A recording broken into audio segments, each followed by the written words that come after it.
পরদিন ভোরে সূর্যোদয় হলো। আজকে আমরা যাব তপবন।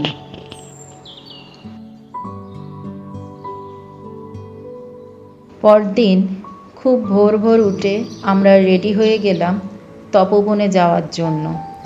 এখানে ভাগীরথী নদীকে একটি ট্রলারের মাধ্যমে পার হতে হবে, আর তার জন্য বিশাল লাইন পড়ে যাচ্ছে। সেই জন্য আমাদের ট্রেক লিডার খুব সকাল সকাল উঠে রেডি হয়ে পাঠিয়ে দিয়েছিল ওই লাইনে দাঁড় করানোর জন্য। আমরা গিয়ে প্রায় 2 ঘন্টা দাঁড়িয়ে থাকার পর ট্রলিতে ওঠার সুযোগ পেলাম।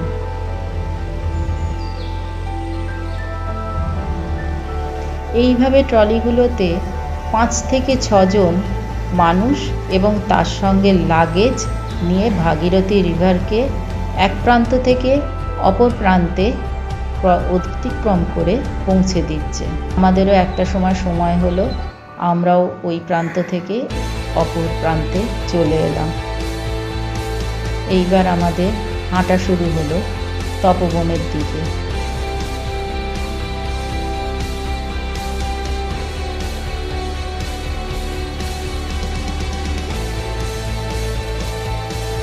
দূরে দেখা যাচ্ছে ভাগীরথী 231। এগিয়ে চলেছি তপবনের দিকে। পুরো রাস্তা বোল্ডারে ভরা, প্লেন রাস্তা বলে আর কিছু নেই। এইবার এই উঁচু নিচু এবড়ো খেবড়ো পাথরগুলোকে নেগোশিয়েট করেই এগিয়ে যেতে হচ্ছে।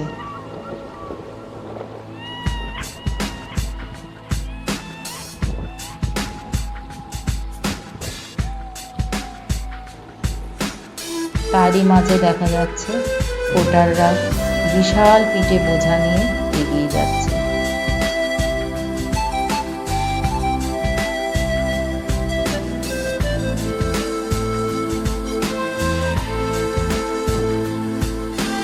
একটা সময় একটু ভালো রাস্তা পেলাম, সেটা হচ্ছে আমাদের ভাগীরথী যে একটা রিভার বেড সেইখানটা। তারপর আবার আমরা রিভার বেড থেকে উপরে উঠতে শুরু করলাম। এখন ভাগীরথী 231 আরও বিশাল আকার নিয়েছে। যত এগোচ্ছি তুষার শুভ্র ভিতগুলো যেন আমাদের আরও কাছে চলে আসছে।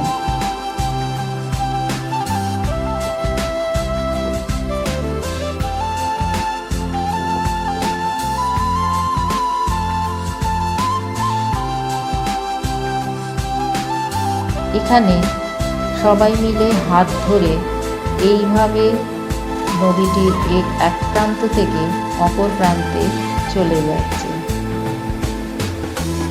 জুতোগুলোকে সব বেঁধে হয় ব্যাগে না হলে গলায় ঝুলিয়ে এইভাবে একদিক থেকে অপর দিকে চলে যাচ্ছে। আমরাও এইভাবে নদীটাকে পেরিয়ে গেলাম।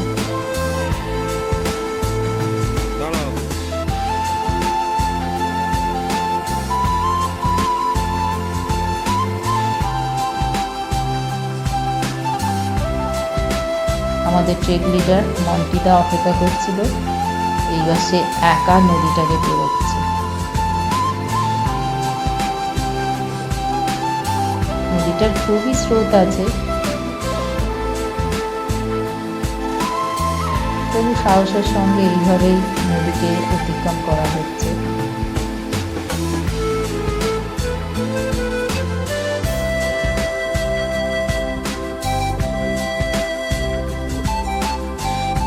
দূরে দেখা যাচ্ছে গোমুখ স্নাউট।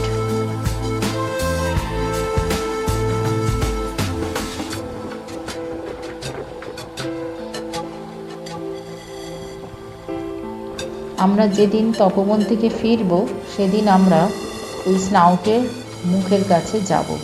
আজকে আমরা পুরো ওপর দিয়ে আমরা এই রাস্তা ধরে বেরিয়ে যাব তপবনের দিকে। আমরা ধীরে ধীরে নিচ থেকে ওপরে উঠে যাচ্ছি।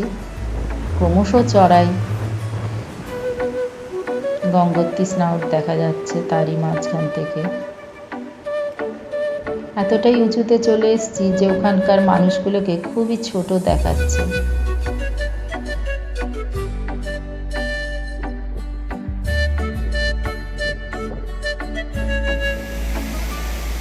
আমাদের ইলেকট্রিক লিডার প্রদীপদা নিয়ে আসছেন আমাদের সন্দীপদার হাত ধরে।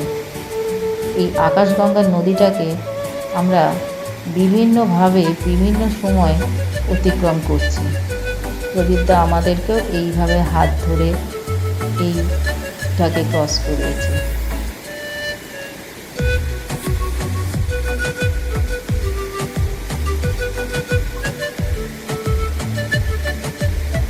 এইবার আমরা ধীরে ধীরে পৌঁছে যাচ্ছি তপবনের দিকে।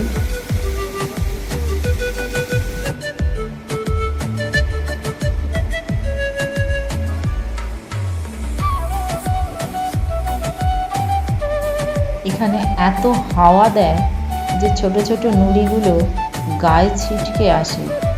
সেই জন্য আমাদের বলা হচ্ছিল যে যতটা তাড়াতাড়ি সম্ভব এই ধসা রাস্তাটাকে পেরিয়ে যেতে হবে। যত বিকেলের দিক হয়ে আসবে তত হাওয়ার বেগ বাড়বে এবং উপরে উঠতে আরও সমস্যায় পড়তে হবে। অবশেষে পৌঁছে গেলাম তপবন। যেদিন পৌঁছলাম সেদিনকে আবহাওয়াটা খুব ভালো ছিল না, একটু স্নোফল হচ্ছিল, তথাপি খুব কষ্ট হয়নি। এত সুন্দর জায়গা, আশায় থাকলাম একটু ভালো আবহাওয়ার।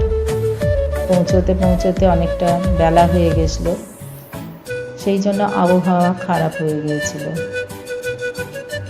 বিকালবেলাতে আবার আবহাওয়াটা পরিষ্কারও হয়ে গেছে। আমরা ওপরে উঠে একটু উঁচু জায়গা থেকে দেখতে লাগলাম ভাগীরথী গ্লেসিয়ারকে।